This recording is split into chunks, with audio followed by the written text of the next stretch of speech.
Magandang gabi mga amigo. Welcome to our channel for today's video. So, andito tayo ngayon.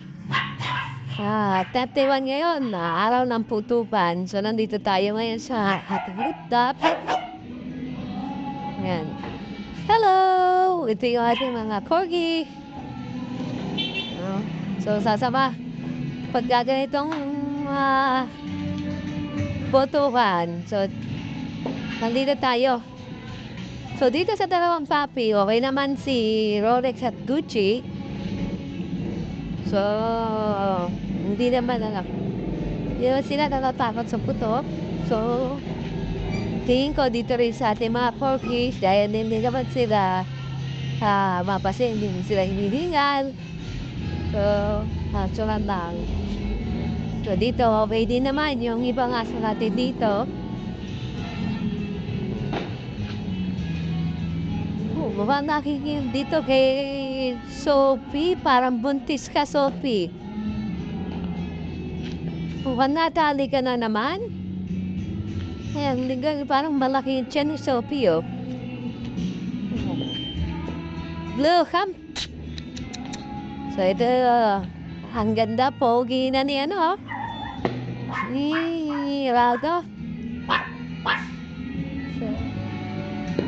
Pero ngayong gabi, pero hindi ganun ang putukan, hindi ganun marami ang nagpapaputok.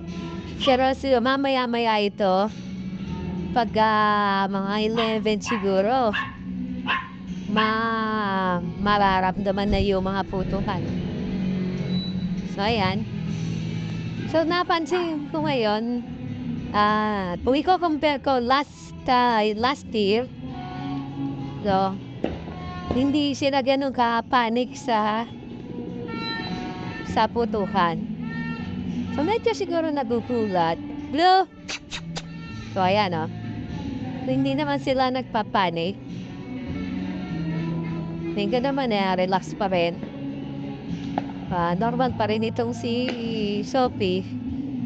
Kasi ang isang palatandaan na ang aso natin ay takot sa mga paputok, medyo nanginginig, then nanunulok. So, nagtatakbo yan. So, medyo nagugulat sila kapag biglang may pumuputok. Pero hindi naman katulad dati.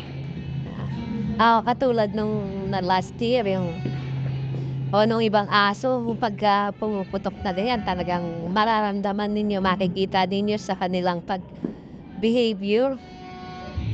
Pagkakita pa lang sa akin, talagang makita nyo nagsishake sila. Pero dito naman, so malaking tulong yung malakas na sound sa baba. So, kaya hindi na rin ako nagpatugtog ngayon dahil nga maganda naman yung malakas naman yung patugtog sa baba. So, magisirado, hindi ko nakikita na siya ay natatakot. Hindi naman. So, mamaya, akyat pa rin tayo. Meron lang isa dito, si Uno, yun. So, ito yung patanda na medyo takot. Uno, yan, magtatakot. Magtatago yan. Pero, hindi naman siya katulad ng ibang aso na nasisi. Actually, meron kang aso yung kaibigan ko. Last week namatay yung kanyang Rottweiler. So, natakot din sa puto. Kaya ang sekreto lang po dyan, hahanap lang po tayo ng kahit anong basahan, or siguro yung mga ang gawin nyo, gupitin lang po natin yung basahan na yun na parang benda. So, irarap around natin yung ating mga alagang aso para hindi sila magpanik, maging pakiramdam nila, yakap-yakap natin siya. Kaya yung may iwasan yung parang nagsishake yung nanginginig yung ating mga alagang aso. Yan naman. So, parang normal lang yung ating mga aso. Maliban lang dito kay Puno. Puno! Ayan o, nagtatago siya. Okay naman.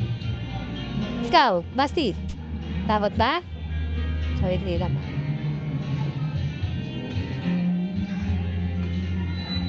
So, yan. Ganito yung ginagawa namin pagka panahon ng putukan. So, talagang umakyat na kami dito. Sinasamahan namin itong mga alaga naming aso. Siguro meron silang natatakot din sila. So, yung pagbiglang may gusto. Pero hindi yung katulad ng ibang aso na worse, yung talaga nanginginig sa takot. So, ito naman, wala.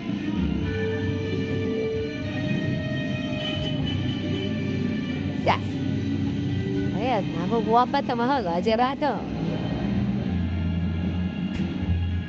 So, pagka ganyan ang attitude ng aso natin, hindi siya takot sa puto, advantage yan.